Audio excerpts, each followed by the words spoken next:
In the Middle East, cars aren't just transport. They're lifelines, machines that face sand, heat, and silence.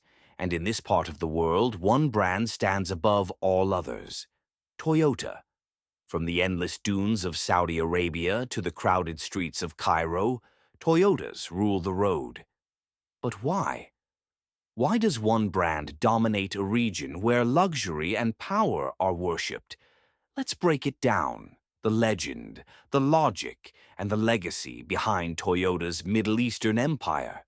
The desert doesn't forgive weakness. Sand kills engines. Heat eats rubber. Long distances break everything fragile. But not Toyota's. The Land Cruiser earned its reputation here, not from marketing, but from survival. Soldiers, nomads, oil workers, everyone trusted it to go where no other car could. When a car lasts years in desert conditions, word spreads. And in the Middle East, trust is everything. Toyota mastered one rule: build it simple, build it strong. Engines that run hot without braking. Gearboxes that survive abuse. You can drive 400,000 kilometers before it even asks for mercy. And when something does go wrong, every small-town mechanic knows how to fix it. Blindfolded. No expensive electronics, no fragile turbos. Just parts that last and manuals anyone can follow. In regions where breakdowns can mean being stranded in the middle of nowhere, that reliability isn't a luxury. It's survival. Owning a car in the Middle East isn't about image, it's about value. A Toyota costs a bit more up front, but it saves you every month afterward.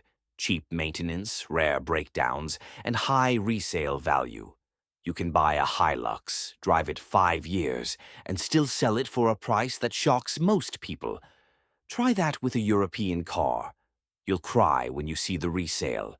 That's why families, taxi drivers, and fleets stick with Toyota. It's not love, it's logic. When governments, police, and oil companies buy thousands of Toyotas, something happens. The public trusts what the professionals trust. The sight of a white Land Cruiser in convoy became a symbol of authority, from security patrols to humanitarian missions. And once Toyota dominated the fleets, it dominated the streets. Because when everyone drives it, everyone believes in it. Toyota didn't design for comfort. It designed for conditions. The Middle East pushes cars harder than anywhere else. Roads covered in sand, temperatures near boiling, long empty routes between cities. Toyota built vehicles to breathe dust, to handle terrible fuel quality, and to cool engines fast in brutal heat. That's why their cars outlive others in this region. They were engineered for it. Over time, Toyota stopped being a brand name. It became a belief system.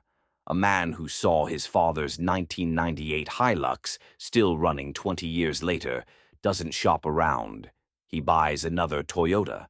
That's generational trust. The same story plays out in Saudi, Jordan, UAE, Egypt. It's not marketing, it's memories. Every car brand wants loyalty. Toyota earned it. Through deserts, wars, oil booms, and generations, one truth never changed.